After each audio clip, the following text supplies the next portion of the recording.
2020. FNAF Plus developer Phisnom has recently released the beta for his remake of FNAF 2 to great acclaim. Another FNAF fan game, open source, had been making waves in the FNAF community. Videos from popular creators like Fusion Z Gamer and Dawko garnered millions of views, with many referring to it as FNAF 2, but better. Phisnom went to check on the GameJolt page for his project, only to discover that the page was gone. It was as if the game never existed. I contacted GameJolt asking what happened. They told me, hey, sorry man, Scott told us to take it down, go talk to him, and I did. This was surprising. While fan games ultimately exist in a gray area without much legal precedent, Five Nights at Freddy's creator Scott Cawthon had generally, with some exceptions, been cool with them. It was sort of unusual that the man himself had requested that GameJolt remove open source. Phisnom did the only thing he could do. He emailed Scott to ask what had happened. A few months later, the Fazbear Fanverse Initiative would be announced, and it was revealed that Scott had granted Phisnom the money and permissions necessary to create an officially licensed remake of FNAF 1. Fan games, takedowns, private discussions with Scott. So what happened? How did Phisnom go from having his project taken down to being one of only 5 fan game developers inducted into the Fanverse? What did he say to Scott that turned a seemingly contentious situation into such an incredible opportunity?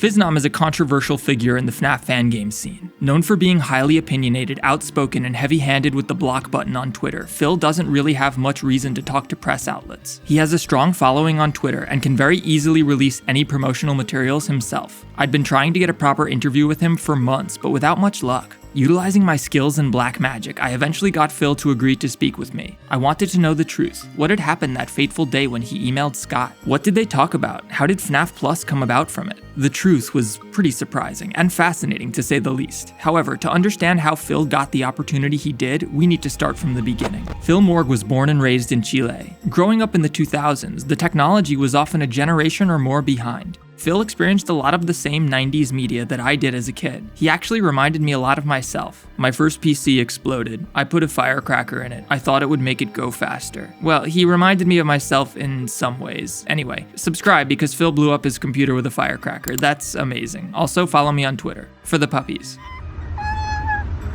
Phil grew up playing a diverse array of games. He cites PC classics like Doom, Age of Empires 2, Myst, and Wolfenstein 3D as early favorites. He played consoles as well, including SNES games like Mario All-Stars, the dope version that includes Mario World, Super Mario RPG, Chrono Trigger, Kirby Superstar, and Yoshi's Island. All the games I grew up playing. Phil also got into indie games, including RPG Maker horror games like Ebe, Witch's House, and Mad Father. Even greater than his love for games was his love for horror. I've been absolutely obsessed with anything horror since I was a tiny little stupid dumb kid. Anything either specifically meant to scare you or using that dark, dingy, macabre, or spooky aesthetic, it's my favorite thing ever. I remember watching the Child's Play movies and then asking my parents if they could get me a Chucky doll just so I could keep him in a cage and watch for signs of life. I was starting to get a better sense of the kind of person Phil Morg really was. He loves horror, which is fitting. We would hope that the guy remaking FNAF does. This got me thinking, what was the scariest game Phil had played? What could possibly scare the kid who loved scary things so much? Inunaki Tunnel. That game I couldn't finish, like straight up couldn't.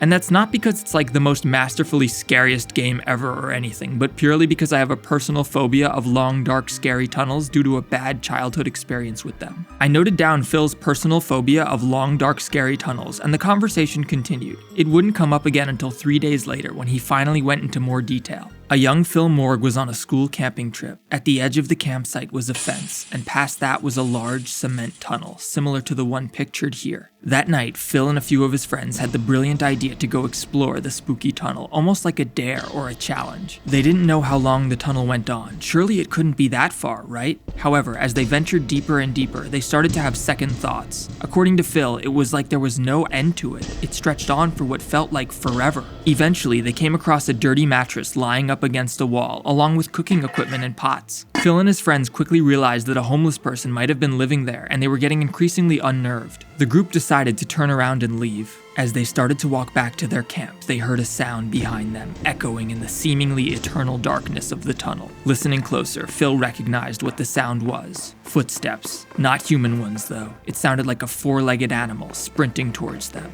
The moment we heard that, we started to freak out and run. However, what was chasing them was much, much faster than them. Somehow, they managed to get outside. They climbed the fence that separated the tunnel from the camping area and tried to go back to sleep, pretending that nothing had happened. The next day, Phil and his friends rationalized that it must have been some sort of wild animal or perhaps a pet or guard dog belonging to the homeless man. However, when he got home from the trip, Phil realized something. Whatever was chasing them made absolutely no sounds other than its footsteps. It didn't bark or growl or anything. It was just running, booking it towards us. I mean, it was probably a dog or something, but I'll never know for certain. And yeah, that messes with my head. That's why I hate dark tunnels. Phil showed a propensity for creativity from a young age. He played around with software like Windows Movie Maker and eventually went on to start creating his own custom missions using a mod for the PC version of GTA San Andreas. While he grew up with consoles, he had a series of computers, the first of which was the one that exploded when he put a firecracker in it. It was actually a coincidence that Phil got into FNAF in the first place. In 2014, when the first game dropped, a lot of classic PC games had been getting Steam re-releases. Phisnom saw FNAF on Steam and actually mistook it for an older PC game that he had played growing up. The pre-rendered graphic style in FNAF 1 was akin to the late 90s, early 2000s PC game aesthetic, and Phil had no idea that FNAF was a modern game. Considering his lifelong fascination with horror, Phisnom was obviously enamored by Five Nights at Freddy's. He began to participate in the community, and around 2015, Phil would meet Kane Carter, now best known as the creator of the Pop Goes fan series. The two became friends whilst Kane was working on the first Pop Goes game, with Phil providing feedback throughout its development. However, about a year in, the two got into a disagreement. Kane basically told me, well, if you think it's so easy to make a game, then why don't you make one? I took that as a challenge, so I bought ClickTeam Fusion and made Pop Goes Arcade with him in a week, out of spite. Shortly after this, the Pop Goes lead programmer quit the project and Phil stepped in, completely finishing Pop Goes 1 in about a month. Phil went on to serve as programmer for Pop Goes Arcade 2. However, he also began to work on his own FNAF fan game, one that would go on to be regarded as one of the best ever, A Shadow Over Freddy's. A Shadow Over Freddy's is a point-and-click horror game set in the FNAF 1 location. It uses the same classic pre-rendered style as the first FNAF game, and it even adopts the weird perspective shader that warps the edges of the screen. However, Phil utilized a monochromatic color palette that gives the game a really striking, stylish look. The gameplay is based primarily around audio cues. Each night you navigate a pizzeria completing a mission of sorts. At each intersection, the player must listen for animatronics. If the player moves into a region occupied by an animatronic, they're hit with a gut-wrenching jump scare. However, the player also must be wary of their current surroundings, as phantom animatronics can appear in the same room as you.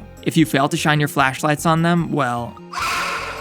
A Shadow Over Freddy's was an incredibly impressive debut from Phisnom. It's polished and well made, with fair gameplay that allows the player to organically improve their skills with each attempt. It's quite visually impressive, the story is quite dark and fascinating, and the internight cutscenes have a really unique style to them. It syncs up really well with the rest of the game, and it's quite scary. The game holds up extraordinarily well, and I encourage everyone to check it out on GameJolt right now. The link is in the description. With several popular fan games under his belt, Phil began to take on more projects. In 2019, he released Porkchop's Adventure, the first entry in what he intended to be his own horror series. He then released Freddy Pizzeria, a visual novel made for the Fan Games at Fredit event. In a manner similar to Pop Goes Arcade, Phil made the entire game in only 25 days. The dude is a game-making machine. FNAF 2 open source was always intended to be a small project. Phil hoped that by releasing an easily modifiable base FNAF game built in Game Maker Studio 2, he could encourage aspiring developers to make the switch from the more popular ClickTeam Fusion. According to Phil, almost all fan games are made with ClickTeam, even the ones he made as a young dev. I wanted to share my work with everyone else so it would be easier for them to learn a new engine. FNAF 2 Open Source, since renamed to Another FNAF Fan Game Open Source, was in its final beta release and nearly ready to go when Scott requested the GameJolt page be taken down. This was pretty surprising. There were plenty of FNAF mods and remakes on GameJolt that weren't really any different from Phiznom's. There are plenty of games like that still on GameJolt to this day. Phisnom was understandably confused. Why was his game targeted by Scott? What set it apart from the countless others? Scott did explain to me, at least in regards to FNAF 2 Open Source, that one of the reasons he took that game down was because it was a free version of the original title floating around that was considered FNAF, but better.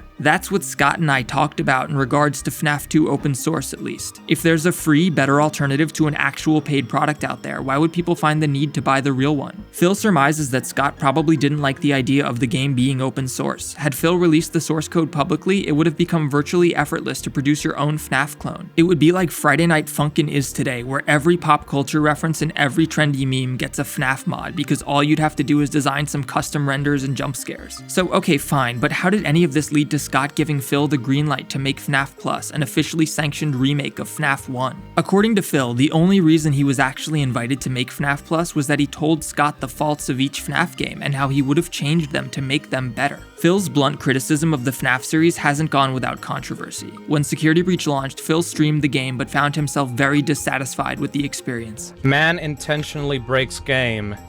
If it's that easy to break your fucking game, then you shouldn't have released it. He took to Twitter and made a lengthy post explaining that he was not just unhappy with Security Breach, but no longer interested in the FNAF series as a whole. Phil explained that he'd go on to finish FNAF Plus, but that afterwards he wouldn't be pursuing any other FNAF-related projects. In the time since, Phil's opinion of Security Breach has only grown dimmer. He expressed frustrations upon Steel Wool announcing that they were happy with the state of the game and would henceforth be focusing on DLC, arguing that they made public statements indicating that they intended to stick with Security Breach for the long haul, only to announce that major improvements would cease a mere 6 months after launch. Phil goes on to compare this to Steel Wool's previous Warhammer 40k game. Make a product good enough, then move on to the next thing. I absolutely disagree with that mindset on every conceivable level, so yeah, that announcement just reinforced my continued distaste for that game. Not everyone in the community has been thrilled with Phil's outspoken, no-filter style. Many, including myself at times, have argued that as a fanverse developer, one is viewed as a representative of FNAF, and one should conduct themselves with some level of professionalism regarding the series. Phil explained that it's not really anything huge or controversial.